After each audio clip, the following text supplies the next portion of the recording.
Hello everyone, TMMgamer here, and today I have the pleasure of bringing you some more FIFA 13 gameplay information. Now this video is going to be all about my ultimate team because over the last couple of weeks or so I've had a few requests, especially since I've uploaded the 4-3-1-2 formation tutorial. I've had a lot of requests about my ultimate team, what players I play and what players I would recommend in that formation. So this video is going to be all about my ultimate team, the players I've bought, how I bought them, the ones I went for first, and where I'm going to go into the future to give you guys a little bit of an idea of how to play this formation slightly better. But before I dive into anything about that, there's just one thing I want to let you guys know, and that is I've set up all of my FIFA 13 tutorials in a playlist. Now the playlist will be available in the description of every single video, or if you want to go to my channel page, it'll be on the right hand side of the feed screen, I think it's called, because they've changed the channels around a bit since I set it up, so I'm still trying to get a little bit used to how it's all changed over. But it's on my channel page on the right hand side on one of the two main pages, or it will be posted in the description of every single video I upload. So if you guys miss any of my FIFA 13 tutorials, that's the best place to check it out. But let's dive straight in now to my ultimate team. Now as you can see, there's an image on the screen showing you my starting 11, and if you guys can't really tell the photos and who they are,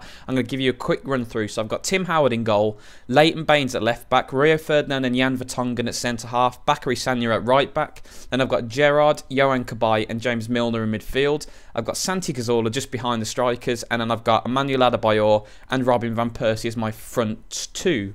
And now this is a really good ultimate team. I'd say this would take about 80 to 90 games to get, and I play a lot of single player, so the coin outage on single player is a little bit low, because what I normally like to do whenever I start Ultimate Team off, I go and experiment in single player. So I spent the first 25 games with a relatively poor side, experimenting with lots of different formations, the one I felt most comfortable with on Ultimate Team before I settled with this.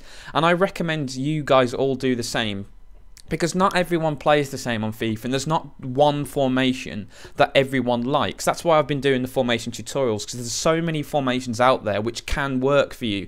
So it's always worth experimenting before you decide to go heavy onto a team, because the one thing you've really got to remember about Ultimate Team is once you've got your team set up, it's very expensive to change it to a new formation, because you've got to buy position cards for new players, formation cards for all your players, so it really does become expensive. So that's my main tip before you dive in, is have a little bit of an experiment around with formations before you really go for one. And I actually spent about 30 games playing 4-1-2-1-2, and I bought several players like Jonas Gutierrez, sorry, not Johan, who would play on the wing in 4-1-2-1-2, and I eventually sold them on as I began to move away from that formation. But let's actually just dive in and have a look at the players here, because the vast majority of players in this team you can get for under 10,000 coins, and 10,000 coins is my self-imposed barrier. If a player's under 10k, I tend just to go out and buy him without thinking too much. Past that 10,000 point, you need to start thinking about saving up for him, because even like a player, for example Santi Cazorla, who I think I bought for about 25 to 30,000 coins, even that relatively small amount of coins takes a little bit of dedication to build up to, because you've got so many things to buy on Ultimate Team. You've got contracts, which is something you're never ever not going to be buying. As long as you're playing, you're going to have to keep buying contracts, so it's always worth getting the best deal you possibly can on that. But the biggest expenditure of coins is fitness cards, and I'm going to talk a little bit more about that when I'm looking at my bench in a bit, because the best way to avoid spending money on fitness cards is just to get a good squad together. So it's worth going out at the start and buying a couple of 75, 76 rated players, just so you can rotate your players without having to spend money on fitness cards, because fitness cards are expensive and they take away a lot of money from your prize kitty. Bearing in mind that you're trying to save up for new players, you're buying new contracts, you're buying new manager contracts, so all of these things together are already a substantial amount of money, and then if you put the fitness cards into that as well, you're really beginning to struggle. But yeah, I'm going to talk through my team now. Now, I'm going to start off with Tim Howard in goal. Tim Howard is a really solid keeper. Good at shot stopping, good handling, good positioning. Just a nice and solid 81 overall keeper. And the great thing about Tim Howard as well, he's got a long throw on him. So you see some keepers who have fantastic stats, they're great in goal, but they have a very, very short throw. And the one that immediately springs to mind is Julio Cesar. I mean, on FIFA 12, he was rated 84, I think. So he was a very, very good keeper, and a lot of people had him. But he didn't have the ability to throw the ball right up to the edge of the halfway line or even further sometimes. So that's a little bit of a punishment, a little bit of a negative side to him. So when you're choosing a keeper, you've got to think about a lot of things, because some keepers' ratings are lower artificially. So you see some keepers, for example, who'll have 85 handling, 84 reflexes, 84 positioning, and then 72 kicking, and that'll bring their keeper rating down to about 80, 81, but their shot stopping stats are a lot better than that. So it's always worth diving in and having a look properly at a keeper to check his ratings, because kicking isn't the most important rating.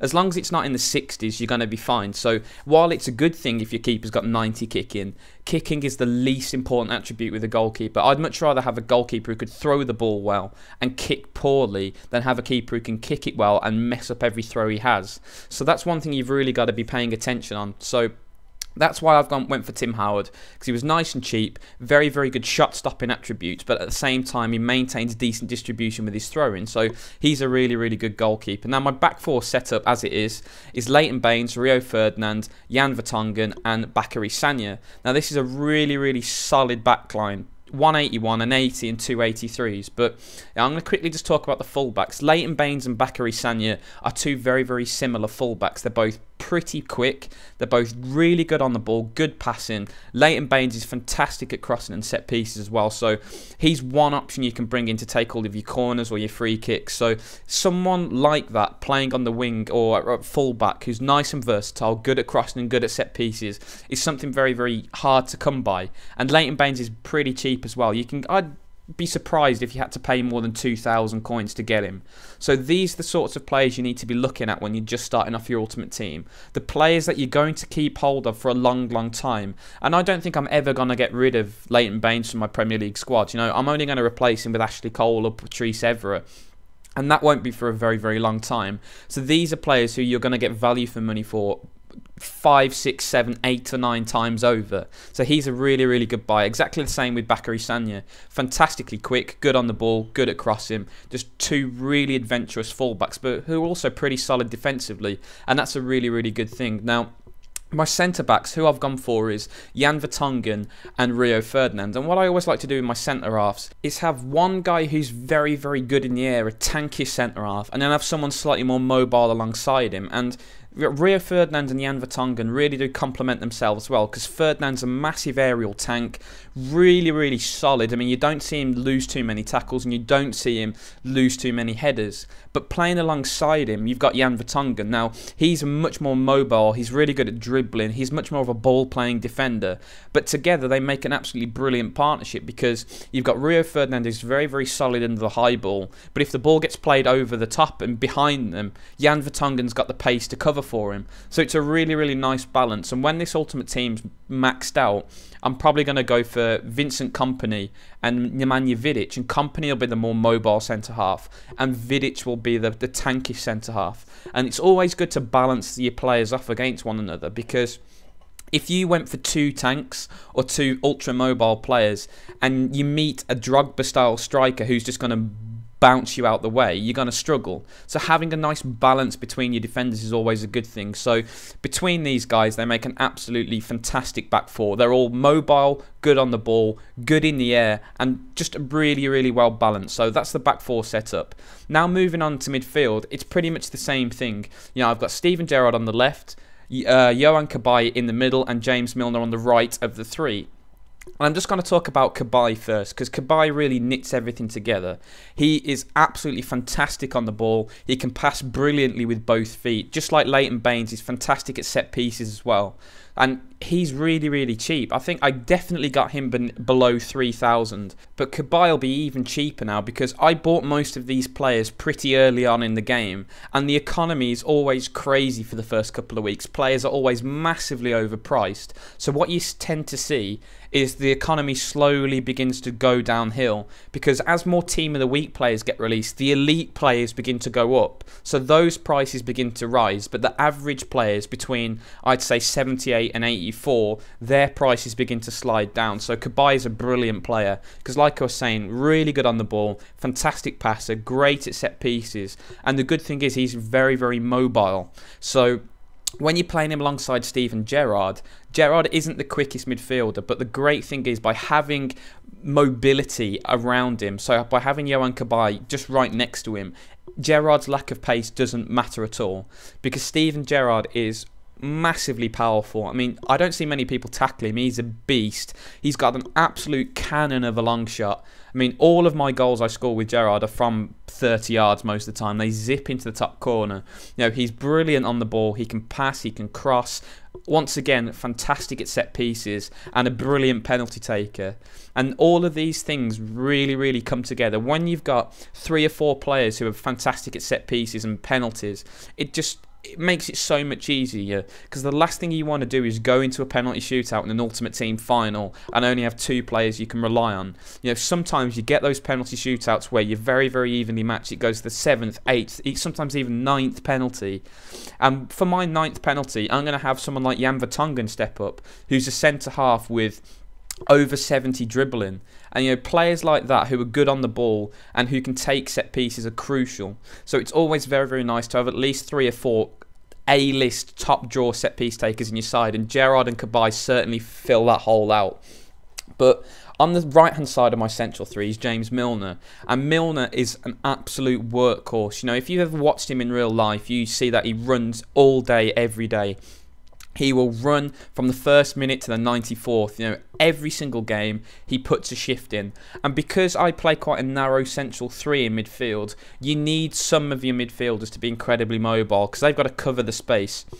And Milner, what he has to do is get right up the field, get round the flanks sometimes to put balls in, and then run all the way back to sit in front of my back four when I don't have the ball. So by having someone like him who's got great stamina, great mobility, it really does take the pressure off players like Gerrard or players like Rio Ferdinand, who perhaps aren't as mobile. But when you've got Rio Ferdinand surrounded by Yohan Cabaye, James Milner, Jan Vertonghen, Leighton Baines, Bakary Sagna, all of these players who are very, very mobile, you see the teams beginning to slot in nicely. So that's the midfield 3. I'm just going to move up to Santi Cazorla. Now, Santi Cazorla, I think, is my favourite player in this Ultimate Team, because he is absolutely fantastic at bustling around. You know, he's not the biggest, he's not the strongest, but what he lacks in physique, he makes up for in unbelievable technical ability. He can shoot with both feet, he can pass with both feet. You know, the amount of assists he gets is scary. You know, I'd say probably about 2/3 of my goals come through Santi Cazorla. You know, he'll be about 20-25 yards out and he'll either shoot and it'll get deflected and get put in, or he'll shoot and he'll go out for a corner and I'll score from the corner, or he'll slot Van Persie in, or he'll slot Adebayor in and they'll score goals. So he is an absolutely perfect player.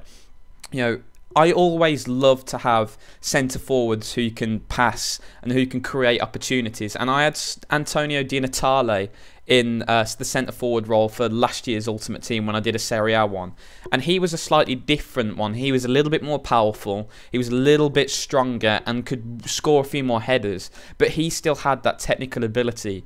And it's really, really important for me to have a centre forward who I can rely on to pass the ball around, get it down and just control the play, and Cazorla does that fantastically well. He was the second most expensive player in this team. I bought him for 35,000, I think, but once again, that was pretty early on in the game. The prices always come down, so never trust the prices I say, because by this point he could easily be 25k, even as low as 20k, because the prices continue to come down as more people buy packs. More and more Santi Cazorlas will come out in packs, and that will cause the price to drop. So always have a look around for the best deal, but Cazorla's a player I would recommend wholeheartedly. He's fantastic. But let's move on from him to the front pairing. Now, yeah, I'm going to talk about Emmanuel Adebayor first, because Robin Van Persie will speak for himself. But Adebayor, he's one of those players who always plays better than his rating. He was rated 82 on the last FIFA, but was an absolute machine. And it's exactly the same this time round. Adebayor is really, really strong. He's brilliant in the air. He's got a great finish. He can finish with both feet and in multiple different ways. You know, he can finesse it, he can lash it into the top corner, he can chip the ball. You know, all of these variety of finishing. That's very, very useful. But he is an absolute tank. He helps lead the line. He can battle against the strongest centre-halves. And it just gives you a second option. Because I've got all of these players who are so good on the ball and so good at passing and are very, very technically gifted. But at the same time, I've got Adebayor up front, who if when push comes to shove, I need to get the ball forward, he can hold it up. He can lay the ball off. I can get the ball wide and cross it in. And he's very, very good in the air. So he gives you something different. And that's always a good thing when you're building your side, to try and make sure it's not one-dimensional, because you see some people who just go for the complete pace attack, and they'll have a Premier League side with like Walcott and a Bon Lahore up front, and it's very, very effective at one style of play. But if you get someone who doesn't let you run behind them and you have to pass through the team, that lack of a second dimension really does hurt you. So it's always good to have a balance of players, and Adebayor really does fulfill that for me. But moving on from him, Robin van Persie is an absolutely fantastic striker on Ultimate Team. I mean, I had the tremendous piece of good fortune to actually get him in my welcome backpack, and I think he still costs over 80,000, but don't quote me because I didn't actually go out and buy Robin van Persie. I got him in the pack, which was very, very lucky. But he has an unbelievable finish. I mean, especially with his left foot, but he still has a 4-star weak foot. So if you're on his right hand side in the penalty area, you still back him to score. You know, he's brilliant on the ball. He's not the quickest of strikers, and he's not the best in the air, but he's not so slow that you notice it, and he still does win headers. So whilst his major attribute is his finishing, RVP still has much better than average mobility and heading. So he's an absolutely fantastic striker. And what I always like to do whenever I'm playing two up front is I play the strikers so that their strongest foot is on the inside of the pitch. So as you can see, the left-footed Robin van Persie is playing on the right, and the right-footed Emmanuel Adebayor is playing on the left. And the reason for this is, what I always like to do is cut inside, and whenever you cut inside at a 45-degree angle with these players in this position, they are always on their right foot or their stronger side, and that just makes it a lot easier to get the ball down and finish it quickly. I mean, you saw my FIFA 13 basic finishing tutorial. It makes it so much easier when you can just bring the ball down, take one touch to knock it in the right place and put it in. And both of these two strikers are absolutely brilliant at that. I mean, Adebayor, he's only rated 82. He plays like an 85 because he's just so good, and Van Persie is just absolutely brilliant. So that's my starting lineup.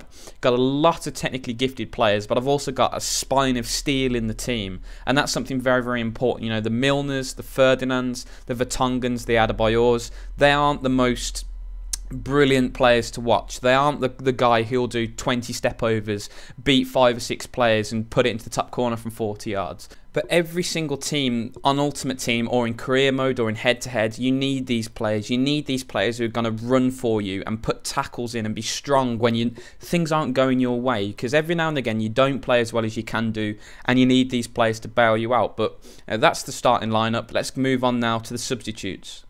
Now, as you can see, my subs bench covers pretty much every position. You know, the only position where I don't have a Premier League replacement is goalkeeper, and that's because I never ever rotate the goalkeeper. I always play my best goalkeeper, and when he's getting low on fitness, he's the only one I buy a fitness card for. So if you've got a keeper, wait until he gets into the mid-50s fitness, and then buy him a silver or a gold fitness card to take him right up into the 90s, and just keep playing him in there, because the one thing you always want to rely on is a really good goalkeeper. So never, unless you've got two brilliant goalkeepers, never ever rotate your goalkeeper. So that's the one major tip I can give you. But yeah, as you can see looking at the bench, I mean, if you can't quite see who the players are, I'll run through them. I've got Rafael in goal, who's a Brazilian goalkeeper, but he's just there to occupy space.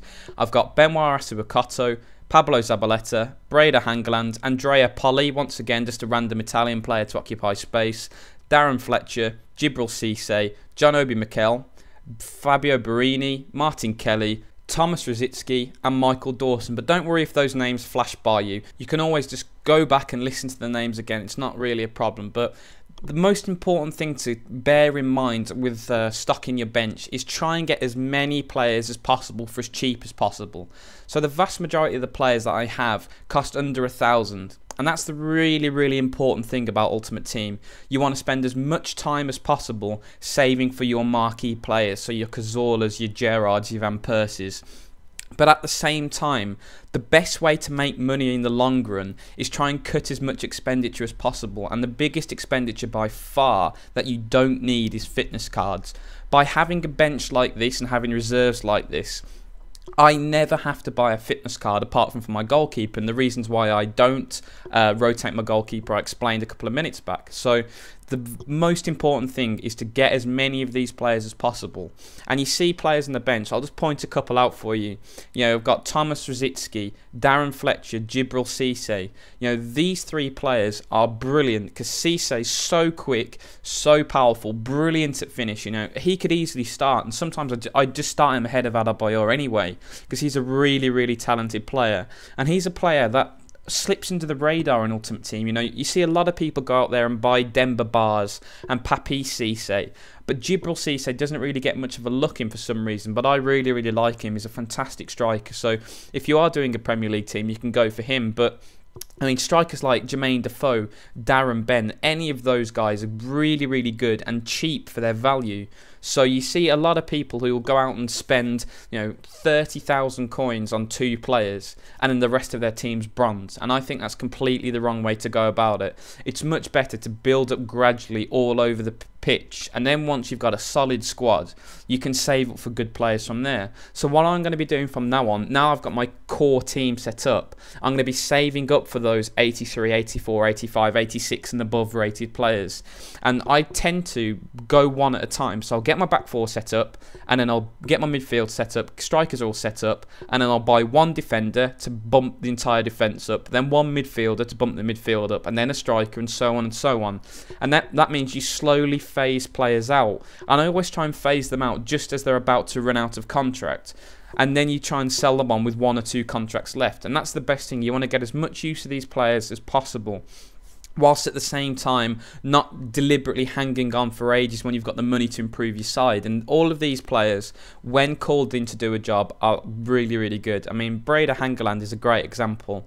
He's very, very tall, good in the air, great on the ball, and just so composed. He's a defensive rock. So when you've got him as your 3rd choice centre-half, and then you've got Michael Dawson in your reserves as your 4th choice, who's another 80 rated player, you begin to see the benefit of doing this. So even if I've got one player injured and another player completely shattered, I can still play 2 80 rated centre-backs. And that's a big, big difference, because you see some people whose squads are pretty average. They've got a decent first 11, but as soon as you get 1 or 2 players out fitness or injured, they have no backups. So you see a lot of people playing Ultimate Team, playing people with 55 fitness in outfield, and that's tantamount to suicide, because after the first 20 minutes of that game, those players are basically useless. They're not doing anything for you. So rotating players is absolutely key. And players like Darren Fletcher again, John Obi Mikel and Thomas Rosicky in midfield, they are all 3 slightly different players. Mikel's much more mobile than Fletcher,